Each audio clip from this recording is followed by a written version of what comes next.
జయశంకర్ భూపాలపల్లి జిల్లాలో ఇసుక లారీ డ్రైవర్లు ఇష్టారాజ్యంగా ప్రవర్తిస్తున్నారు. వాహనదారులు నిత్యం నరకం చూస్తున్నారు. జాతీయ రహదారిపై ఇరువైపులా నిలుపుతున్న వేలాది ఇసుక లారీలు మహదేవ్పూర్ మండలం కాళేశ్వరం మార్గంలో రోడ్డంతా ఆక్రమించిన ఇసుక లారీలు సాధారణ ప్రయాణికులకు తీవ్ర ఇబ్బందులు కలుగుతున్నాయి.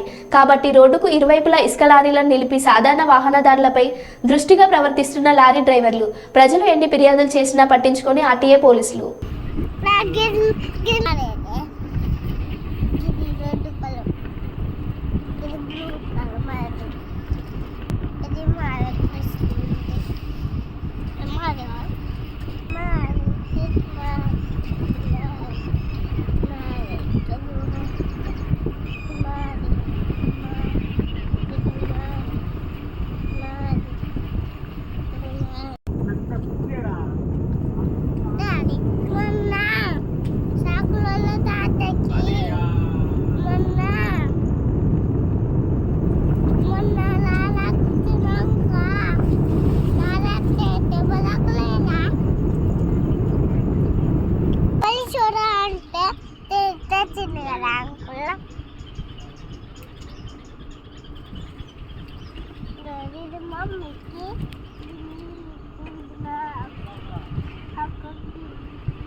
మహదేవ్పూర్ మండల కేంద్రంలోని ప్రధానంగా పలుగుల మద్దులపల్లి పరిసర ప్రాంతాల్లో జరుగుతున్న కోరిల వలన ఇరు పక్కల లారీలు జామ్ అయి సామాన్య మానవులకు ఇబ్బందికరమైన పరిస్థితి ఏర్పడ్డాయి. ఈ యొక్క ట్రాఫిక్ని కంట్రోల్ చేయడంలో టీఎస్ఎండిసి పిఓ గారు విఫలమైనారని చెప్పి మేము విమర్శిస్తున్నాం. అదే కాకుండా టీఎస్ఎండిసి అధికారి ఎవరైతే ఉన్నారో ఇక్కడ సిబ్బందిని ఎక్కువ రిక్రూట్మెంట్ చేసుకొని ట్రాఫిక్ నియమ నిబంధనలు పాటించవలసిందిగా మేము డిమాండ్ చేస్తున్నాం. ఇక్కడైతే ఏదైతే ఈ ఇసుక కోర్లు జరుగుతున్నాయో ఇసుక కోర్లు కూడా అధిక లోడుల్లో పోతున్నాయి. అధికంగా ఏదైతే పరిమితికి మించి కూడా ఈ యొక్క అధికారులు దీన్ని లోడించుకోబోతున్నారు. దీన్ని తక్షణమే అధికారులు స్పందించి దీని మీద ప్రత్యేకంగా దృష్టి సారించి ప్రత్యేక చర్య తీసుకోవాలి. ఇరుపక్షాలు చూసినట్టయితే అటు వెయ్యి ఇటు వెయ్యి అన్నట్టుగా భారీ మొత్తంలో ఇసుక లారీలు జమ అయినాయి. దీని మీద టీఎస్ఎండి అధికారి మాకు సమాధానం ఇవ్వాల్సిందిగా మేము డిమాండ్ చేస్తున్నాం. ప్రత్యక్షంగా టీఎస్ఎండిసి అధికారులు ఎవరైతే ఉన్నారో ఈ యొక్క ట్రాఫిక్ను నిబంధనలు పాటించవలసిందిగా, అదేవిధంగా ఎవరైతే సిబ్బంది తక్కువ ఉంటే పెంపొందించుకొని వాళ్ళని ఎవరైతే సరిపడా ఒక ట్రాఫిక్ నిబంధనలు పాటించాల్సిందిగా మేము ఈ పక్షాన ఎంఆర్పిఎస్ పక్షాన డిమాండ్ చేస్తున్నాం.